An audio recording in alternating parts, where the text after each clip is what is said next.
Let's continue political discussion with Robert Livingston, or as he's better known, Bob. Bob is the former U.S. representative from Louisiana, served for 22 years. He's founder of the Livingston Group, a D.C.-based lobbying firm. Congressman Livingston endorsed Donald Trump's candidacy back in March. He joins me from Metairie, Louisiana. Have you been in touch, Bob, with the transition team? I have. We've been in touch with several of the members of the transition team. I've only met Mr. Trump about one time, but I think he's doing real well. I've been impressed with the people that he's been signing up for his cabinet. Yours was not a big endorsement, was it? I mean, you weren't solidly in his camp. Well, no, actually, I was for other people and voted for Rubio, and then he dropped out about 3 days later. But when the Never Trump people started jumping on Trump's case so much after he was getting all of those votes all around the country, I realized it was time to come out. And I think I was one of the first or second lobbyists, if that's not a dirty word, to actually endorse him. And I did that in March, as you said. He campaigned on a pledge to drain the swamp in Washington. No one knows Washington better than you. Do you see him doing that? I think he's made a good start. Obviously, we won't know until he gets into office, but he's hired some outstanding people who are very, very knowledgeable about the tax codes, about security and so forth. And I think that he's headed in the right direction. The last 8 years have been pretty tough. We've never had an economy that's exceeded 3% growth. A lot of people were very, very frustrated with the progress that the country was making, and so they voted for a change. I think they got it, and I think he's going to deliver on it. How do you explain the dichotomy between wanting a change and Trump's and Obama's popularity? Well, President Obama is a charismatic guy, and I think people respect him in many respects because he was the first African-American or black president, and moreover that he's very articulate and he's a bright guy. But his policies trended too far to the left for the American people. We are a center-right country. His policies were not center-right. I think they're going to find that President-elect Trump's policies are more in keeping with what America really represents, and I think that he's going to be increasingly popular as time goes on. Obama's using his final weeks in office to press new restrictions on offshore drilling, which is important in Louisiana. What do you hope Trump is going to do in that area?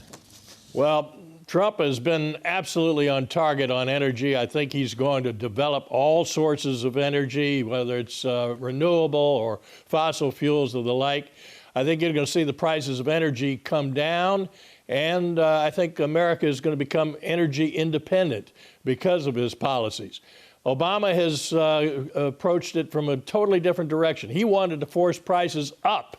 He curtailed energy wherever he could, and now he's making a last-minute, last-ditch effort to try to curtail more energy possibilities for this country. I don't think that's what the American people want. And frankly, it poses a national security problem for us if it makes us more dependent on the people in the Middle East and so forth who are really drilling and don't have our best security interests at heart. But we have to be aware of our environment, don't you think? Oh, certainly we do. And we have all of the laws in the world that have to respect our environment. But Obama's Environmental Protection Agency went way overboard. In fact, they weren't even very effective. If you recall that Yellow River, I think it was in Colorado, where the EPA dropped the ball totally and really destroyed the livelihoods of many people in the area and the health possibilities, prospects for those people. Also in Detroit, in Flint, Michigan, the EPA dropped the ball there, and their water quality is frankly in great danger because of it. I think possibility of a less regulated EPA is going to be very much more in the interest of the country, but more importantly, I think you're going to see more energy available and cheaper as time goes on. Congressman, are you concerned or happy about the apparent closeness of Trump and Russia? Oh, I don't think that it matters much in the short run. In the long run, if Russia would be more accommodating and cease to be aggressive toward their neighbors, I think it would be in the world's best interest. But Trump himself has extended the olive branch. Members of his cabinet have had better relations than has been had in recent years. But if you recall, President Obama, just before his last election, told Mr. Medvedev, the vice president, that once he got elected, he could be more flexible in U.S.-Russian relations. Right. That was very disturbing to me, and I don't know what he meant, but I don't think you're going to get that kind of flexibility from President Trump at all. Recent polls, 37% of Republican voters approve of Vladimir Putin and hope for better relations. According to President Obama, Ronald Reagan is rolling over in his grave. Do you think that's true? Well, he didn't make that comment when he talked about his flexibility to Vladimir, and he didn't make that kind of a comment when Hillary Clinton, when the Secretary of State, and went to Putin and with a reset button that obviously didn't work. So I think he's changed his mind in the aftermath of this election, and I think that's frankly happening far too frequently by Mr. Putin. I mean, excuse me, by President Obama. The president, frankly, did not want Trump to win. He expected Hillary Clinton to win, and I don't think you would have heard any of these kinds of comments had she won. You served on the Permanent Select Committee on Intelligence for 6 years, one of the most important committees in Congress. What's your reaction to the President-elect's not taking daily intelligence briefings? I'm not sure what the record is of previous presidents. I don't think President Obama took them every day by a long shot.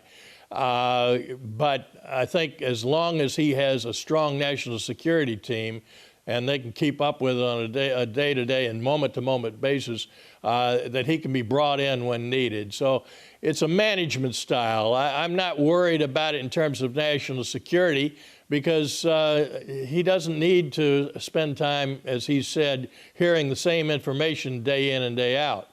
But I do think that it's important for the president, any president, to stay tuned to events in the world and to understand where we might have security problems. I feel very comfortable with the fact that his national security advisor, his Secretary of Defense, and his Secretary of Homeland Security are all retired generals. And so I think he'll be on top of the issue. What do you think of the Secretary of State? I've never met the gentleman, but I think the fact that he's been in 51 countries throughout his many years as head of Exxon shows that he's had to negotiate with these world leaders. He knows the world leaders.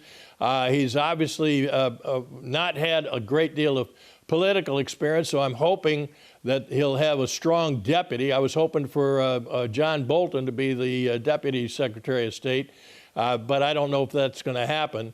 In any event, he needs a strong deputy who understands the bureaucracy.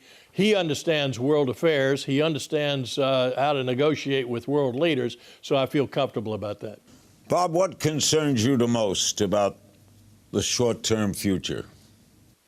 Well, it's a much more dangerous world than it was 8 years ago, Larry. I mean, the Chinese are moving into the South Sea, South Pacific, and they're establishing bases out of islands that they've created.